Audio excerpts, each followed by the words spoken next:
여러분 안녕하십니까? 포항 MBC 뉴스데스크입니다. 미국 국무부의 연례 국가별 인권 보고서에 포스코가 등장했습니다. 우리나라의 높은 산업재해 사망률을 지적하며 대표적인 사례로 소개됐는데요. 포스코를 비롯한 국내 대표 철강 기업들은 산업재해가 자주 일어난다는 이유로 ESG 등급도 떨어졌습니다. 박성아 기자가 보도합니다. 미국 국무부가 매년 발표하는 국가별 인권 보고서입니다. 한국편의 마지막 노동권 항목에 한국의 높은 산업재해 사망률의 대표적인 사례로 포스코가 등장합니다. 보고서는 포스코에서 지난 3년간 14명의 노동자가 숨진 것으로 보고됐다며 특히 지난해 2월과 3월 포항제철소에서 발생한 하청업체 노동자 사망사고의 내용과 이후 노동부 감독에서 225개의 안전수칙 위반이 적발돼 4억 원이 넘는 벌금이 부과된 사실까지 자세히 소개했습니다. 국제적으로 이렇게 지적당하고 또 이제 문제제기를 받을 정도로 된다라고 하는 거는 그 기업이나 한국의 국가적인 어쨌든 신뢰도 뭐 이런 것에 있어서 훨씬 더 큰 타격을 주는 거잖아요.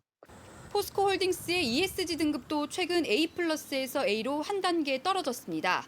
반복적인 산업재해 발생으로 안전관리가 미흡했다는 게 이유입니다. 국내 주요 철강 기업인 현대제철과 동국제강도 반복적인 노동자 사망사고라는 같은 이유로 등급이 내려갔습니다. 중대재해처벌법이 지금 시행되고 있으니까 안전보건관리 책임자가 처벌을 받는다든지 이런 좀 이슈들이 발생을 할 수 있거든요. 포스코와 현대제철, 동국제강 모두 올해 1분기 매출이 지난해 같은 기간에 비해 30-40% 이상 늘어 높은 실적을 기록했습니다. 하지만 노동자 안전 문제는 여전히 낙제점을 벗어나지 못하고 있습니다.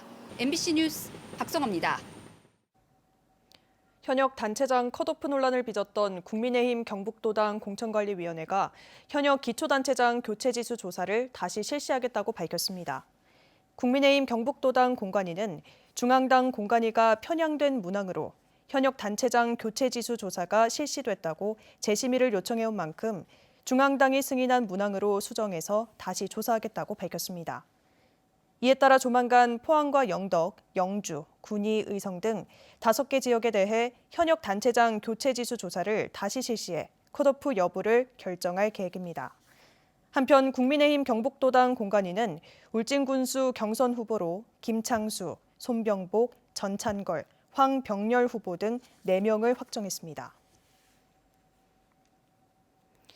준하경 국민의힘 경주시장 예비후보는 성명을 내고 박병훈 후보는 시민을 우롱하는 네거티브 선거 전략을 즉각 중단하라고 촉구했습니다. 또 박병훈 후보가 제기한 관건 선거 의혹은 1,800여 경주시 공무원에 대한 인권 모독이고 금권 선거 주장도 전형적인 흑색 선전이라며 즉시 증거를 제시하라고 요구했습니다. 특히 경선을 앞두고 박병훈 후보가 아닌 말고식의 무책임한 의혹 제기로 표를 얻겠다는 생각은 오히려 역풍을 맞게 될 것이라고 밝혔습니다. 한국수력원자력은 신고리 원전 4호기에 터빈 정지 현상이 발생해 원인을 조사 중이라고 밝혔습니다. 한수원에 따르면 오늘 오후 1시 27분쯤 신고리 4호기에서 터빈 밸브 정기 시험 중 터빈 정지 신호가 발생해 터빈이 자동 정지됐습니다. 신고리 4호기는 원자로 출력을 50% 수준에서 안정적으로 유지되고 있으며 방사능 누출 상황은 발생하지 않았다고 밝혔습니다. 한수원은 아직 터빈 정지 현상이 왜 발생했는지 정확한 원인을 발표하지 않고 있으며 현재 조사가 진행 중이라고 밝혔습니다. 더불어민주당 경북도당 공천관리위원회가 6일 지방선거에 나서는 광역 기초의원 후보자를 발표했습니다.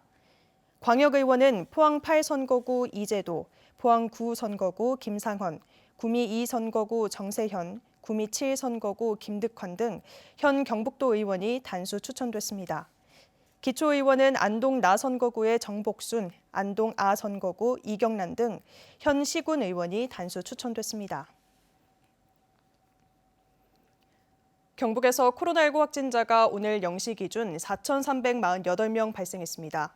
시군별 신규 확진자 수는 포항 1,059명, 경주 196명, 울진 43명, 영덕 14명, 울릉 8명입니다.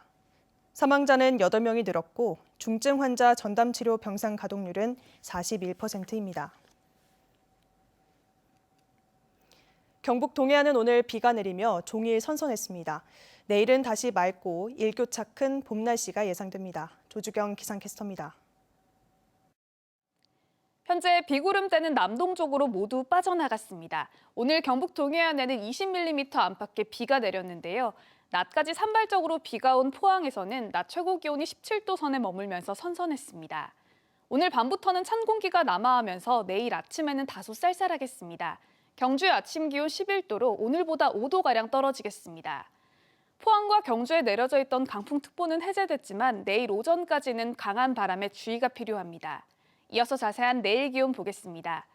내일 아침 기온은 11도에서 15도 분포로 오늘보다 1도에서 5도가량 낮게 출발하겠고요. 한낮 기온은 17도에서 19도까지 오르면서 낮 기온은 오늘과 비슷하거나 조금 높은 곳이 있겠습니다.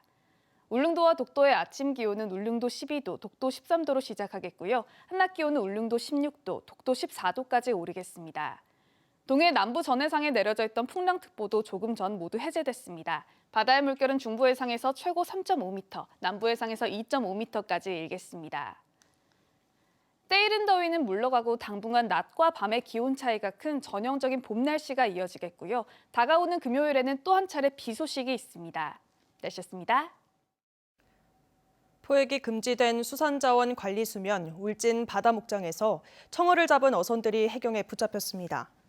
울진 해경에 따르면 A호 등 어선 3척은 지난 24일 오후 9시 45분쯤 울진 직산항 동쪽 2.5km 해상의 바다 목장 안에 들어가 청어를 잡은 혐의를 받고 있습니다.